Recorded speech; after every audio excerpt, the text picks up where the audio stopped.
Doctor Satish Kumar आचार्य जी को आमंत्रित करना चाहूंगी। आप आकर हमें कुछ शब्द कहकर सफलता की ओर प्रोत्साहित करें।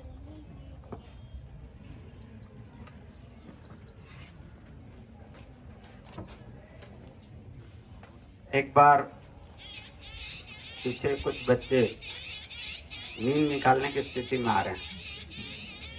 मौसम भारी हो रहा है, उमस है, और उसमें आपको ये तपस्या में बिठा दिया।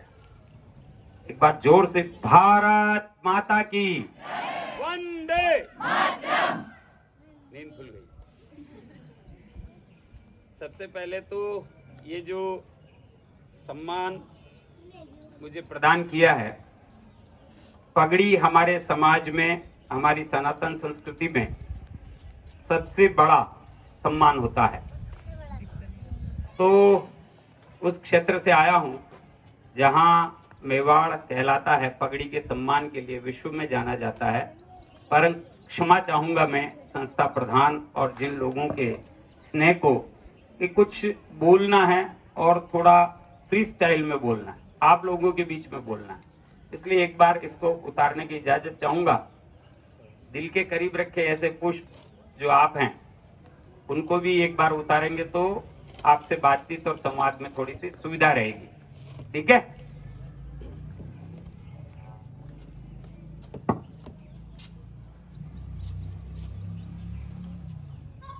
आज के इस विद्यालय प्रांगण में कार्यक्रम हमारे निवेदन पर आयोजित करने के लिए सबसे पहले मैं अपनी ओर से इस संस्था के प्रधान आदरणीय कमलेश जी को अपनी ओर से हार्दिक आभार और धन्यवाद प्रकट करता हूं।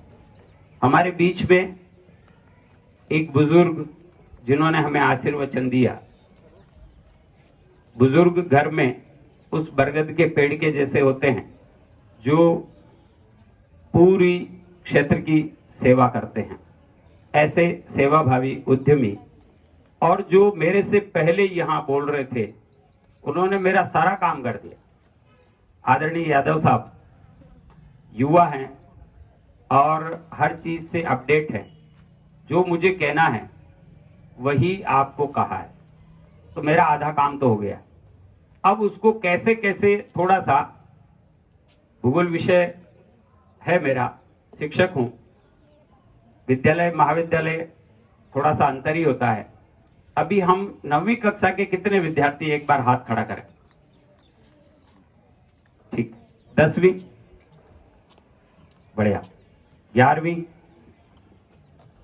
11वीं यहाँ क्या फैकल्टी, आर्ट्स है या साइंस? साइंस और एग्रीकल्चर साइंस। ओहो, कृषि भी, ठीक है। 12वीं,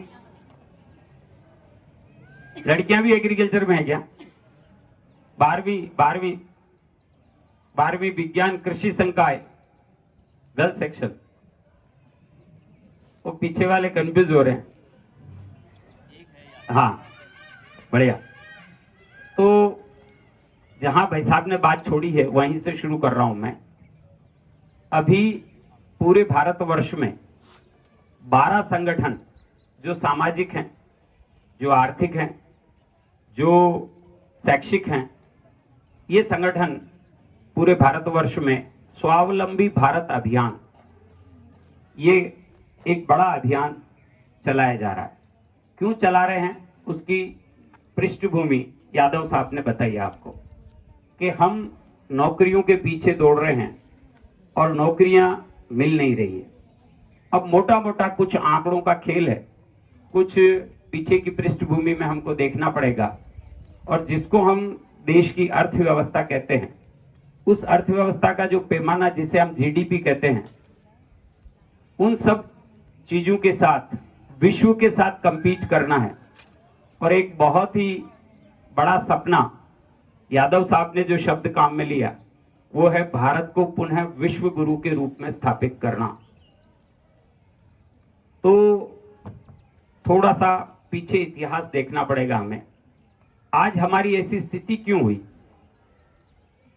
क्यों ये सिस्टम चला जिसमें हम पढ़ रहे हैं? मैं भी उसी का प्रोडक्ट हूं। ये सिस्टम शुरू हुआ लॉर्ड मेकाले के द्वारा। जब मेकाले यहां आए उस समय में हमारे गांव-गांव में, मंदिरों में, धर्मशालाओं में, अन्य पवित्र स्थानों पर गुरुकुल पद्धति चलती थी। और बहुत सारे आपने कहानी, किस्से, पौराणिक कथाएं सुनी होंगी। गुरु और शिष्य परंपरा में हम व्यास पूर्णिमा, जिसको हम गुरु पूर्णिमा भी कहते हैं, तो ये पद्धति क्यों नष्ट की, पहले हमको ये देखना पड़ेगा। जो हमारी प्राचीन सनातन पद्धति थी शिक्षा व्यवस्था की, जो समुद्रगुप्त का हमारा स्वर्णिम काल था, जहां अशोक महान पूरे विश्व में धर्म चक्र परिवर्तन की बात करते थे, और यह परंपरा लगातार चली आ रही थी। पूरे विश्व का सर्वाधिक रूप से उत्पादन यानी चाहे कपड़ा हो, चाहे कला हो, चाहे टेक्नोलॉजी हो, उस समय की, उस सबको देने वाला उसकी जन्मभूमि भारत था। तो उसको पीछे कैसे करें, क्योंकि औपनिवेश यानी जिसको हम शब्द कहते हैं गुलाम, तो अंग्रेजों ने हमें गुलाम बनाया। ये आप सबको कहानी ध्यान में है कि कैसे यहाँ 18वीं शताब्दी की क्रांति के बाद, औद्योगिक क्रांति के बाद, यहाँ से कच्चा माल वहां जाना, वहां से पक्का माल यानी कपड़ा और अन्य सब चीजें यहाँ आती थी। ये एक ऐसा दुष्चक्र चला 100, 150, 200 साल तक। उस वजह से भारत गरीब होता चला गया। एक व्यक्ति का नाम बता रहा हूं, एंगस मैडिसन। विश्व के विभिन्न देशों ने मिलकर एंगस मैडिसन को कहा, विश्व की अर्थव्यवस्था के बारे में आप अध्ययन करके बताइए। उन्होंने अध्ययन का जो निष्कर्ष है वो 2 लाइन में बता रहा हूं मैं, पूरी बड़ी किताब है, बड़ा इंसाइक्लोपीडिया है। उन्होंने कहा भारत इस लगातार 34% से अधिक जीडीपी वाला देश था। जो आप सुनते हैं ना सोने की चिड़िया, वो ऐसे ही नहीं कहा जाता था। हमारे आज भी हजारों मंदिर दक्षिण भारत के, हमारे देवी देवता, और वे सब स्वर्णिम आभूषणों से सज्जित हैं। इसका मतलब सोना भारत में पैदा नहीं होता। भारत में एक ही खान है, कोलार। विश्व का सारा सोना यहां आया। क्यों आया? क्योंकि हम साहित्य, कला, संगीत, उद्योग, व्यापार, व्यवसाय, इन सबके निष्णात थे। हमारा हर घर कुटीर उद्योगों से भरा हुआ था। ढाका की मलमल विश्व में आज दिन तक वैसा कोई टेक्नोलॉजी नहीं बनाई जो एक अंगूठी के तार में पूरी अंगूठी का जो खोल होता उसमें पूरी साड़ी निकल जाए। पूरे विश्व को सभ्यता संस्कृति देने वाला यह देश आज गुलामी के इस दौर में, और अब 70 वर्षों से मानसिक गुलामी के इस दौर के कारण ऐसा हो गया कि हम लगभग, शब्द बड़ा कटु है, पर हमारी स्थिति भिखमंगों से ज्यादा बड़ी नहीं। 37 करोड़ युवाओं को प्रतिवर्ष, प्रतिदिन, आगे व्यवस्था में कौन, ब्रह्मा जी भी उतर के आ जाए तो नौकरी नहीं दे सकते। खुद ब्रह्मा जी भी सृष्टि की रचना करने वाले आके बैठ जाएं तो इस देश की इतनी बड़ी युवा शक्ति है, और वह युवा शक्ति ठीक दिशा में चले, इसके लिए है स्वावलंबी भारत अभियान। जो बात यहाँ कही गई स्वरोजगार की, जो बात कही गई है स्किल की, उस स्किल को वापस अपनाना पड़ेगा। हमारी स्थिति उस शेर के बच्चे की जैसी कर दी गई जो भेड़ों के बीच में रहता है। तो वो भी भेड़ घास खाती है, शेर का बच्चा भी घास खाने लग गया। और दूसरा शेर आकर यदि उसे कहता है कि भैया तेरी एक दहाड़ से ये 1000 भेड़ें भाग सकती है। तो जो देश की सबसे बड़ा संकट आज जो दिखाई दे रहा वो है बेरोजगारी। और आप लोगों के सामने भी बड़ा संकट है आने वाले 2 वर्ष बाद। 12वीं करने के बाद क्या करना, फिर आगे जिस पाइप पे फंस गए वो 3 साल का कोर्स है, 4 साल का कोर्स है, 5 साल का कोर्स है, और उसके बाद हाथ में डिग्री लेकर जगह जगह घूमना, कंपटीशन एग्जाम देना। कंपटीशन एग्जाम की क्या स्थिति है, और हमारी सामाजिक व्यवस्थाएं भी बहुत कुछ शिक्षा व्यवस्था से छिन्न भिन्न हो रही है। बच्चे कोटा पढ़ने आते हैं एलन और इन इंस्टीट्यूट में, और इकलौता बच्चा है, लाखों रुपए लगाने के बाद माँ बाप उसकी लाश लेकर यहां से जाते हैं। ऐसे सैकड़ों प्रकरण राजस्थान में दिखाई दे रहे हैं। मैं ये नहीं कह रहा हूं कि वहां नहीं जाना, यानी जिनको उच्च शिक्षा में भविष्य दिखाई देता है वे उच्च शिक्षा में जाएं। जिनको लगता है मेरी लाइफ का टारगेट आईएएस बनना है, आईपीएस बनना है, सरकारी नौकरी में जाना है, निश्चित रूप से जाएं। परंतु मोटे मोटे कुछ आंकड़े आपके सामने रख रहा हूं। इस देश में चाहे वो बंगाल हो, चाहे केरल हो, चाहे राजस्थान हो, हर राज्य की सरकारी नौकरियां जोड़ लें, सेंट्रल गवर्नमेंट की सरकारी नौकरियां जोड़ लें, वो 2% है। केवल 2% लोग सरकारी नौकरी में, अभी कुछ उदाहरण यादव साहब ने भी दिए थे। तो 2% के बाद 7 से 9% लोग हैं कॉरपोरेट सेक्टर। कॉरपोरेट सेक्टर यानी रिलायंस में हो गए, अंबानी के हो गए, अडानी के हो गए, अन्य जो प्राइवेट हो गए, कुछ बैंकिंग सर्विसेज हो गई, कुछ आपके हवाई यात्राएं, रेलवे, इन सब में खपे हुए हैं या निजी कामों में लगे हुए हैं। तो ये हो गए 11%। बाकी 20% लोग हैं रेहड़ी वाले, पटरी वाले, छोटे छोटे व्यवसाय करने वाले और अपनी दैनिक पानी पतासे वाले, है ना। ये सब जो अपने लेवल पर काम खड़ा करने वाले लोग, जिनका घर परिवार उस व्यवसाय से ही चलता है जिस व्यवसाय को उन्होंने अपनाया। यदि मैं मजदूर हूं तो मजदूरी से मेरा घर परिवार चलेगा। तो कुल मिलाकर ये सारा मोटा मोटा करके देखेंगे तो 20 से 22% होता है। बाकी 80% लोग क्या करेंगे? तो जिस देश को आत्मनिर्भर बनाना है, जिस देश को विश्व गुरु बनाना है, जिस देश की हम जय बोल रहे हैं और वंदे मातरम का उद्घोष लगा रहे हैं, तो इसको यदि हमें वापस स्थापित करना है तो 2 चीजें हमारी लाइफ में बहुत जरूरी है। पहला, स्किल्स। अब ये स्किल क्या है? ये जो मैं कर रहा हूं आपके सामने, ये भी एक स्किल है। बोलना भी एक स्किल है, जिसकी यहां सबसे बढ़िया ट्रेनिंग मैं पिछले 28 सालों में लगभग सैकड़ों विद्यालयों में गया हूंगा। बहुत कम जगह मैंने पाया कि विद्यार्थियों के द्वारा कार्यक्रम का संचालन किया जा रहा है।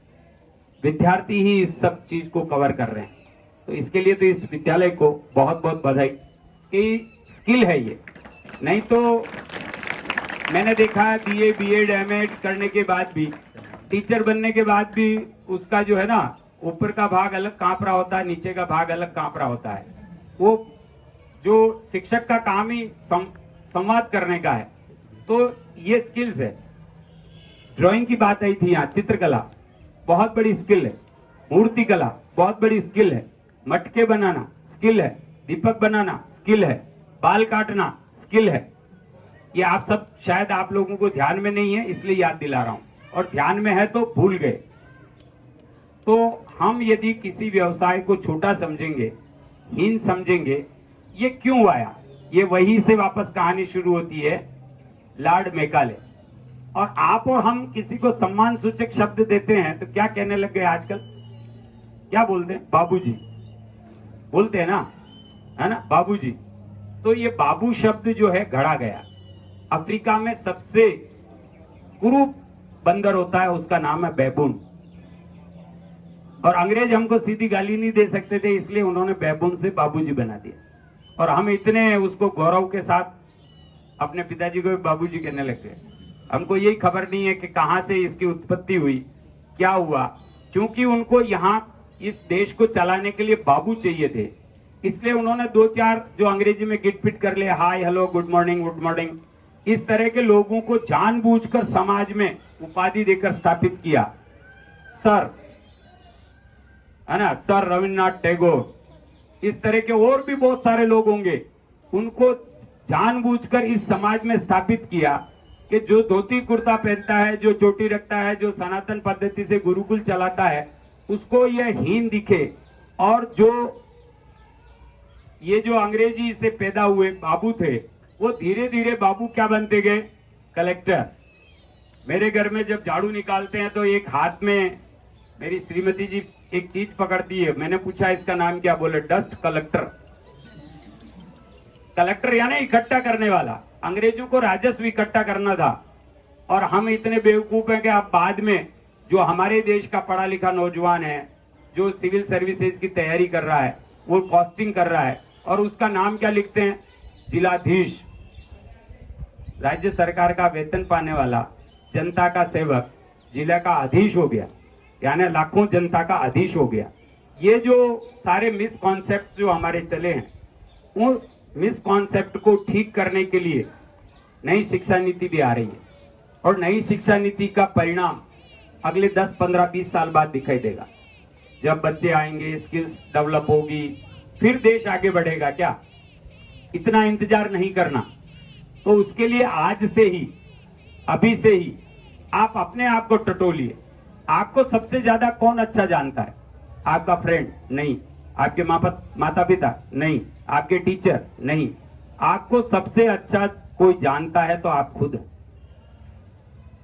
एक बार घर पर रात को सोते समय आंख मीच कर, यदि देवी को मानते हैं देवी को, गायत्री को मानते हैं तो गायत्री को, शंभू को मानते हैं तो शंभू को, भैरव जी को मानते हैं तो भैरव जी को, राणा जी को मानते हैं तो राणा जी को, जिसको मानते हैं आप उसके एक बार नाम लेकर अपने आप को अंदर देखिए कि मैं क्या कर सकता हूं। What is my duty? मेरा क्या कर्तव्य है? क्या घर वाले सब टिफिन विफिन पैक कर कुरा के रेडी सेडी करके भेज दिया, यहाँ आ गए हम, यहाँ जितनी मौज मस्ती करनी थी कर ली, फिर वापस गए, बस्ते को जहां फेंकना था फेंक दिया, किताबों को जहां फेंकना था फेंक दिया, और फिर वही लग गए जो बड़ी संकट की स्थिति थी, जो बताया कि मोबाइल। तो उस दुनिया से बाहर आइए। आपके चारों तरफ पक्षी भी होंगे, आपके चारों तरफ इतना सुंदर पर्यावरण है, आपके चारों तरफ लहलाते खेत हैं, किसान भी है, आपके समाज में कौन लोग हैं, आपके रिश्ते में कौन लोग हैं, उनको भी थोड़ा पहचानिए। हालतें ये हो गई है, बच्चा अपने कमरे में बैठा है, मासा जी कब आए कब चले गए, जय सिया राम, पता ही नहीं। बुला रहे हैं तो बहाना किसका? होमवर्क, ऑनलाइन क्लास का। वो बाद में थोड़े दिनों में बाद में पूछेंगे कमरे से निकलने के बाद कि मम्मी मम्मी ये घर में कौन आदमी घूमता है, यानी पिताजी को भी पहचानने से इनकार कर देंगे। तो स्थितियां, उन स्थितियों में, विकट स्थितियों में से हम क्या अच्छा रास्ता निकाल सकते हैं, उसके लिए कुछ सूत्र बता रहा हूं। पहला, यादव साहब ने जो बात कही मैं बार बार रिपीट कर रहा हूं, पर उन्होंने जो संघर्ष किया वो आपको नहीं दिखाई दे रहा। अभी जो अभी का पर्टिकुलर सामने चीज दिखाई देती है, परंतु पीछे का 10 साल का, 15 साल का, 20 साल का संघर्ष किसी को नहीं दिखाई देता। सबसे पहला काम करना, अर्न व्हाइल लर्न। आपको लगता है कि एप्पल कंपनी का बहुत बड़ा डायरेक्टर है, विश्व के जितने बड़े, जिनको आप अरबपति, करोड़पति, भूपति जो भी समझते हो, उनकी जीवनी ये बोलेगा, उस पर सुन लेना, पढ़ लेना, क्योंकि हमारी कई बात का आप विश्वास कम करोगे। तो उन्होंने कब से काम शुरू किया? मार्क जुकरबर्ग को जानते हो ना सब लोग? हाँ, जानते हैं सब लोग? क्या करता हो? मार्क जुकरबर्ग ने अपना काम कब शुरू किया? क्योंकि मैं अभी टाटा और डालमिया, तापड़िया, इनकी कहानी सुनाऊंगा तो आप कहोगे कि ये तो सब शेखावाटी के सेठ है हमारे। तो ऐसा नहीं है। विश्व के अन्य लोग, चाहे वो जापान का हो, जर्मनी का हो, किसी भी देश का उद्योगपति, उसने इस सूत्र को पकड़ा, अर्न व्हाइल लर्न। पढ़ते समय कमाना। क्यों आप दूसरे पे डिपेंड रहना चाहते हो? आपने कोई एप्लीकेशन ब्रह्मा जी को तो लिख के ही नहीं आए, sir I beg to say that I want to born in फला फला देवीलाल जी के घर, मेरे को पैदा करिए साहब, बहुत अच्छे हैं वो, और जाना भी हमको वापस अकेले ही है, ये तो खबर है ना। तो आना और जाना हमारे हाथ में नहीं, तो फिर हम दूसरी चीजों पर डिपेंड क्यों? और संस्कृत साहित्य में तो कहा जाता है कि शेर के मुख में भी खरगोश नहीं घुसता है। ऐसा थोड़ी सुबह सुबह आके कहता है सर आज मेरी ड्यूटी लगी है, आज ब्रेकफास्ट मेरा कर लो। उसको भी दौड़ना पड़ता होगा ना, काम करना पड़ता होगा। गीता ये कहती है सकल पदार्थ, तुलसीदास उसमें रामायण में लिखा है, सकल पदार्थ है जगमाई, कर्महीन नर पावत नहीं। तो हम कर्महीन है क्या? अरे मोबाइल पे भी चलाने के लिए तो उंगलियां चलानी पड़ेगी ना, काम तो करना ही पड़ेगा। और कर्म का इतना है कि हम रात को सोते समय भी सपने देखते हैं, हमारी बॉडी बराबर एक्टिव रहती है, तो उसको परिणति में बदलिए। कोशिश करिए कि मेरे घर में यदि कोई परंपरागत कार्य चलता है जिसे अभी तक मैं घृणित समझता था, मैं सुथार परिवार से हूं, तो सुथारी का काम समझूंगा। यदि मैं लुहार परिवार से हूं तो लुहारी के काम को समझूंगा, अपने माता पिता के काम में हाथ बटाऊंगा। यदि मैं किसान का बेटा हूं तो खेत खलियान का काम सीखूंगा। टेक्नोलॉजी कोई भी काम लीजिए, ये नहीं कह रहा हूं मैं कि हल बेल पकड़ के और शुरू हो जाइए कल से। ट्रैक्टर है तो ट्रैक्टर चलाइए ना, कौन मना कर रहा है। टेक्नोलॉजी है तो उस टेक्नोलॉजी का उपयोग करिए। यानी हम अपने इस जीवन में यहां से शुरू करेंगे तो आगे बढ़ेंगे। दूसरा, थिंक न्यू, नया सोचिए, नया कुछ सोचिए। यानी मार्केट में घूमिए, देखिए, स्टडी करिए कि ये कितनी किराना की दुकान वालों के पास क्या क्या चीज है, और फिर सोचिए कि क्या नया आइडिया क्या आया जा सकता है। Think new, think out of the box. ये जो एक सर्किल हमारे दिमाग में फिट कर लिया ना हमने कि मैं तो ये करूंगा, मैं ये करूंगा, इससे बाहर निकलिए, आउट ऑफ बॉक्स जाकर सोचिए। जिसका उदाहरण अभी आईआईटी का दिया था।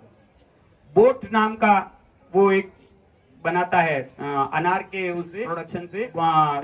इसी तरह से अपने धौलपुर के एक बंधु हैं, 4-5 शादियों में गए, बराबर जाके देखने के बाद पता लगा उनको कि एक शादी में लगभग 1000-1500 किलो प्लास्टिक पड़ा रहता है।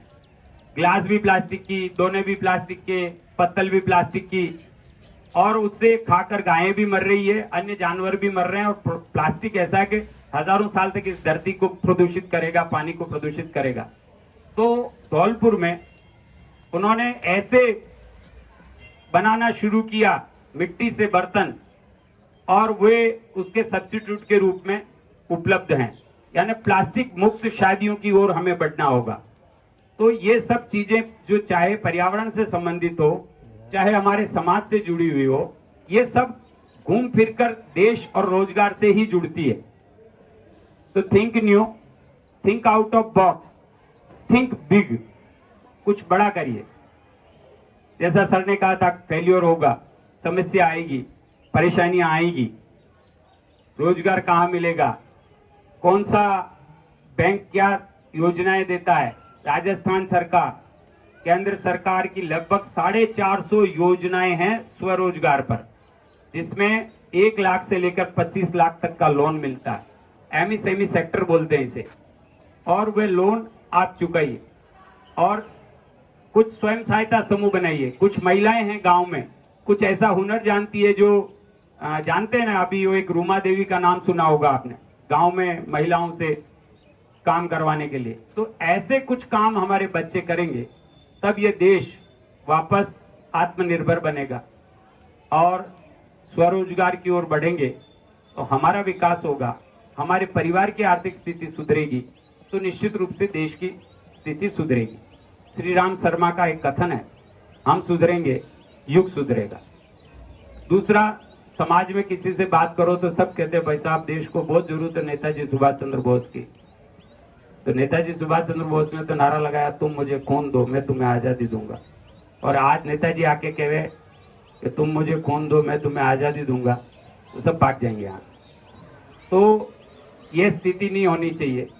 हम जिस भावना के साथ काम कर रहे हैं उसकी परिणति कहाँ होगी, ये हमको देखना है। केवल बातों से काम नहीं होने वाला, मेरे भाषण से भी काम नहीं होने वाला।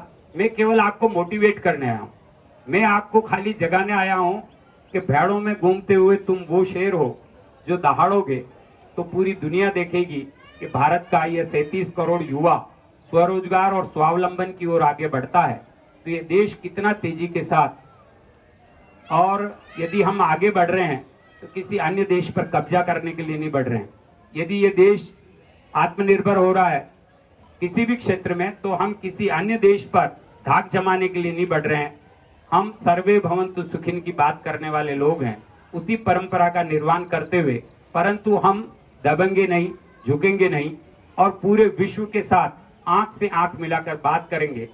तभी हमारा ये आज जो धूप में तपना और मेरा 650 किलोमीटर दूर से यहाँ आकर आपके साथ संवाद करना, दोनों तब सफल होंगे जब हम इस मंत्र को लेकर आगे जाएं। तो मैं अपनी मूल बात यही समाप्त करता हूं। जो कृषि क्षेत्र में है उनके लिए बहुत बड़ा अवसर है। पूरा भारत सबसे ज्यादा कृषि भूमि रखता है। दूसरा, जैविक की ओर बढ़ना है, यानी गाय आधारित ग्राम विकास आधारित, स्वरोजगार आधारित यदि कृषि करेंगे हम, तो निश्चित रूप से खेती में हम पूरे विश्व को पेट भर अन्न उत्पादन करने की और बिना जहरीला यानी शुद्ध अन्न जो है वो पैदा करने की क्षमता रखते हैं।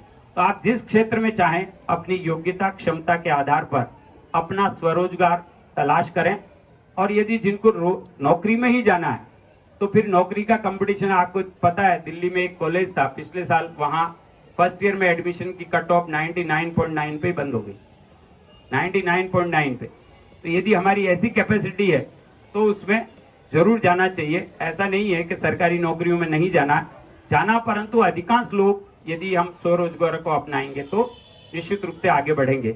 एक बार पुनः यहाँ मंच पर बैठे हुए प्रत्येक व्यक्ति का और इस विद्यालय के शिक्षकों का, यहाँ के मैनेजमेंट का व्यक्तिगत रूप से संगठन की ओर से बहुत बहुत हार्दिक आभार प्रकट करता हूँ। एक बार जोर से बोलेंगे, भारत माता की जय। अब कुछ उद्घोष है जो मैं आपको टुकड़ों में बताऊंगा और आपको उसका पूरा करना है, ठीक है। मैं कहूंगा गांव शहर की एक पुकार, आपको बोलना है पीछे तक, ध्यान से सुनना। आपको क्या बोलना है? उद्यमिता और स्वरोजगार, उद्यमिता और स्वरोजगार आपको बोलना है, ठीक है।